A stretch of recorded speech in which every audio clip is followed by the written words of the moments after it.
Et c'est parti. Bonjour à toutes et à tous. J'espère que vous avez passé un bon réveillon et cette fois, je peux enfin vous souhaiter une bonne année 2023. Alors, est-ce que vous confirmez le fait que les jours après Nouvel An, on est déprimé, totalement fatigué? Alors ouais, il y a certains qui me disent là qu'on n'a plus 20 ans, mais bon, il y a des personnes de 90 ans qui n'ont pas de lunettes, qui n'ont pas de canne, donc ça veut rien dire tout ça.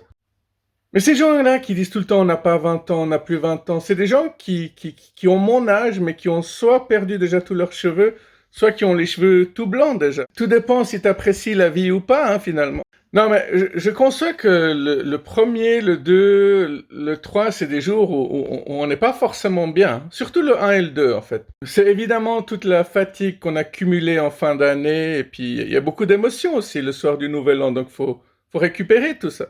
Je pense que le premier jour de l'an, c'est très différent si vous êtes seul ou si vous êtes accompagné, hein. Si vous êtes avec plein d'amis, plein de potes, c'est différent que si vous êtes tout seul à déprimer chez vous, hein. Bon, combien de personnes ont trop bu à Nouvelle... Ok. Combien de personnes ont couché ensemble parce qu'ils ont trop bu? Ok. Combien de personnes ont probablement conçu un enfant juste parce qu'ils étaient bourrés? Ok. Combien de personnes ont probablement chopé des MST juste parce qu'ils étaient bourrés? Ouais. Combien de personnes ont pris des mauvaises résolutions? Combien de personnes ont commencé à fumer ou à prendre de la drogue à Nouvel An? Et combien de personnes se sont dit, cette année, je vais commencer à boire, fumer, me droguer? Je sais pas, cette année, je vais commencer à être infidèle. Mais bon, oubliez pas que l'année aura la couleur de ce que vous aurez vécu les premiers jours. Bref, cette année, c'était pas génial, le niveau congé, hein, sauf pour les patrons, comme je disais. Mais bon, je connais des personnes qui ont de toute façon congé le dimanche et le lundi, donc pour eux, ça leur faisait vraiment une belle jambe, hein, même deux. Ok, j'arrête de vous faire culpabiliser déjà le quatrième jour de l'année. Ouais. Bon, qu'est-ce que vous retenez de 2022? Bon, ça a commencé par la levée des restrictions Covid, hein. Tiens donc, qu'est-ce que c'est que ça? Voyons voir ceci de plus près. Ah, magnifique graffiti. Overdose. Ah, on voit clairement le Vax et le Big Pharma. Overdose de quoi?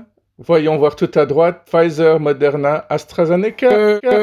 Sputnik, il y en a qui pensent encore ou pas? Bon, alors ces vaccins, ça vous paraît loin ou ça vous paraît tout proche? Et puis Nouvel An, ça vous paraît loin déjà ou c'est encore tout proche? Bon, il y a Alain Berset qui a reçu une plainte pénale pour mensonge et crime. Il a fallu une année aux gens pour qu'ils s'en rendent compte. Ah, de toute façon, il va s'en tirer, hein. Il est riche, il est politicien.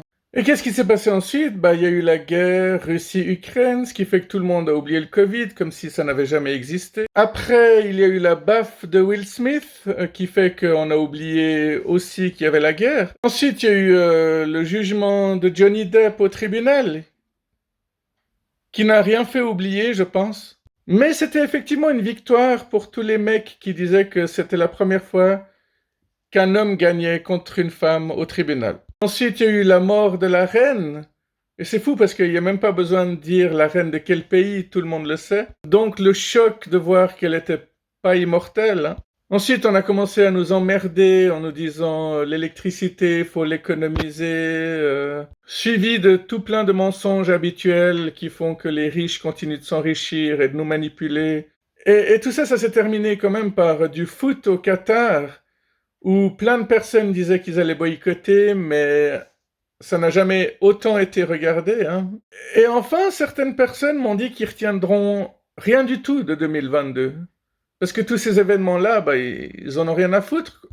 Bref, à chacun sa façon de voir les choses, à chacun sa façon de voir la vie, hein.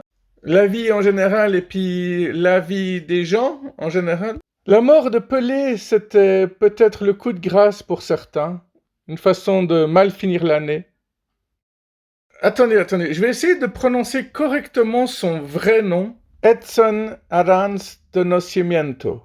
Edson Aranz de Nascimento.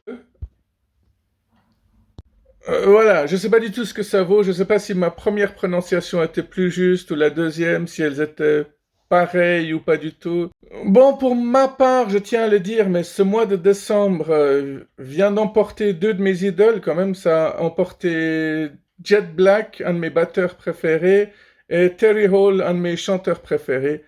Donc, je ne sais pas pourquoi ils ont dû partir les deux en décembre, comme ça, à la fin 2022. Mais bon, on va dire que c'est comme ça, quoi. Il y a des choses, effectivement, on ne peut pas changer. Ça va, tu es en vacances avec tes enfants, tu vas pouvoir te reposer. Et ça, c'est moi, quand on me dit ça. Bah, du coup, je constate qu'on réutilise la tête de Will Smith pour de l'humour. Peut-être pour faire oublier sa baffe. Alors, qu'est-ce que 2022 vous aura apporté à vous? Est-ce que vous avez retenu des choses? Rien retenu? Vous vous en fichez? Est-ce que chaque année, au final, est bonne pour vous? Ou chaque année est de toute manière mauvaise? Allez, sur ces réflexions, je vous dis à tout bientôt et prenez soin de vous.